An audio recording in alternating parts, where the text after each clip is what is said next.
নলবাৰী জিলাৰ চতুৰ্থ শ্ৰেণীৰ কৰ্মচাৰীখিনি ইয়াত আমি একগোট হৈছোঁ এটা বিশেষ কাৰণত। তাৰমানে আমাক মিছন ডিৰেক্টৰ সমগ্ৰ অসমৰ মিছন ডিৰেক্টৰে এটা আমাক নিৰ্দেশ দিছে যে স্কুলৰ চতুৰ্থ শ্ৰেণীৰ কৰ্মচাৰীখিনিয়ে ৰাতি নাইট ডিউটি কৰিব লাগিব। গতিকে ইয়াৰ আমি তীব্ৰ বিৰোধিতা কৰিছোঁ। কোনোপধ্যে আমি এইটো মানি ল'ব নোৱাৰোঁ। গতিকে আমি দুৰ্ঘৰ আন্দোলন কৰিম, আমি ৰাজপথলৈ ওলাই আহিম, যদি লাগে আমি কেছ কৰিম, আমি আইনৰ ওচৰলৈ যাম। তথাপিতো আমি এইটো কোনোপধ্যে আমি এইটো মানি লোৱা নহ'ব। আমি আজি মিটিং কৰিলোঁ, মিটিঙত আমি বিভিন্ন সিদ্ধান্ত লোৱা হৈছে। এই সিদ্ধান্তবিলাক আমি আমাৰ আয়াস মহোদয়ৰ ওচৰলৈ দিম, মুখ্যমন্ত্ৰীৰ ওচৰলৈ দিম, বাকী আমাৰ মিছন ডিৰেক্টৰ যিটো সমগ্ৰ মিছন ডিৰেক্টৰৰ অফিচ তালৈকে আমি প্ৰেৰণ কৰিম। গতিকে বিভিন্ন ঠাইতে আমি আমাৰ সিদ্ধান্ত কপিবিলাক আমি প্ৰেৰণ কৰিম। কৰ্মচাৰী সম্পাদক কিশোৰ শৰ্মা আৰু আমাৰ নলবাৰী জিলা চতুৰ্থ শ্ৰেণীৰ কৰ্মচাৰী সম্পাদক কিশোৰ শৰ্মা হিচাপে, আৰু মই Nalbari all Assam vice president কৰ্মচাৰী চতুৰ্থ শ্ৰেণীৰ কৰ্মচাৰী। যে আমাৰ আজি সমস্যা হৈছে যে আমাৰ নলবাৰী জিলা নহয় অল অসমত এটা অৰ্ডাৰ ওলাইছে যে আমাৰ চতুৰ্থ শ্ৰেণীৰ কৰ্মচাৰী আৰু অকল আপোনাৰ স্কুল বিভাগত যিবিলাক চতুৰ্থ শ্ৰেণীৰ কৰ্মচাৰী আছে তেওঁলোকক যেতিয়া ডিউটি দিছে যে নাইট ডিউটি কৰিব লাগে। এখন স্কুলত ইমান ডাঙৰ স্কুল, বহল স্কুল ভিতৰত এজন নাইট চকীদাৰে কেনেকৈ নাইট চকীদাৰ কৰিব পাৰে?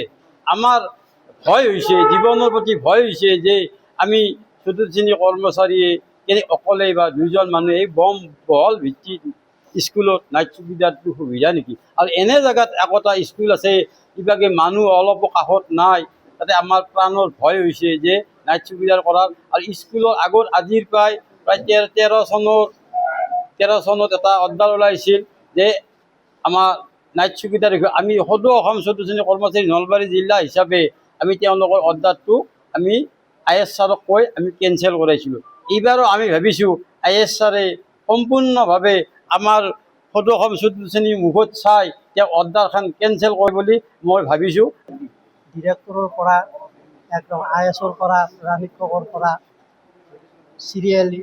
গতিকে আজি আমাৰ এইকাৰণে মিটিংখন আৰম্ভ কৰা হৈছে যে চতুৰ্থ শ্ৰেণীৰ কৰ্মচাৰীসকলে যিহেতু কম্পিউটাৰ ৰখাৰ এটা সিদ্ধান্ত তেওঁলোকে আমাক দিছে, আমি যদি আমাৰ সম্পাদকে ইতিমধ্যে কৈছে যে যেনেকুৱা স্কুল আছে ভিতৰত তাত এজন দিনৰ ভাগতো তাত যাব নোৱাৰে, আৰু তাত ৰাতি ৰখিলে তাৰ জীৱনৰ নিৰাপত্তা, আৰু এই জীৱনৰ নিৰাপত্তাটো আমাৰ মৃত্যুৰ পিছত চৰকাৰে ল'ব নেকি, বা ডিৰেক্টৰে ল'ব নেকি, বা IS-এ ল'ব নেকি, না হেডমাষ্টাৰে ল'ব? আমাৰ এইটো এটা প্ৰশ্ন হৈছে। গতিকে আজি এই প্ৰশ্নখিনিৰ উত্তৰ কেনেদৰে দিয়ে আজি আমি এই বিষয়টো আলোচনা কৰিছোঁ। আমি IS-ৰ তাতে যাম। আমি কপিটো আমাৰ বিশেষকৈ আমাৰ মুখ্যমন্ত্ৰী মহোদয় অতি সহজ সৰল মানুহ, তেখেতে তলৰ শ্ৰেণীৰ মানুহবিলাকক অতি মৰম কৰে। গতিকে আমাৰ এই বিষয়টো আপোনালোকৰ মিডিয়াৰ যোগেদি মই মুখ্যমন্ত্ৰীক আহ্বান জনাইছোঁ, এই বিষয়টো যাতে অতি শীঘ্ৰে বাতিল কৰি আমাক এই মৃত্যু মুখৰ পৰা আমাক বচাই দিয়ে। এইখিনি সিদ্ধান্ত কোনোপধ্যে মানি নলয়। আমি আমাৰ সিদ্ধান্ত যিটো হৈছে সেইটো সিদ্ধান্ত আমি কোনোপধ্যে মানি নলওঁ। আপোনালোকৰ সিদ্ধান্ত মানি নল'লে কি হ'ব? আন্দোলন কৰিব লাগিব, আইনৰ ৰাস্তা ল'ব লাগিব। যদি কোনো ক্ষেত্ৰতে আমাৰ এইটো যদি তেওঁলোকে বাতিল নকৰে, আমি অন্য চাইডে আইনৰ ৰাস্তা ল'ব লাগিব।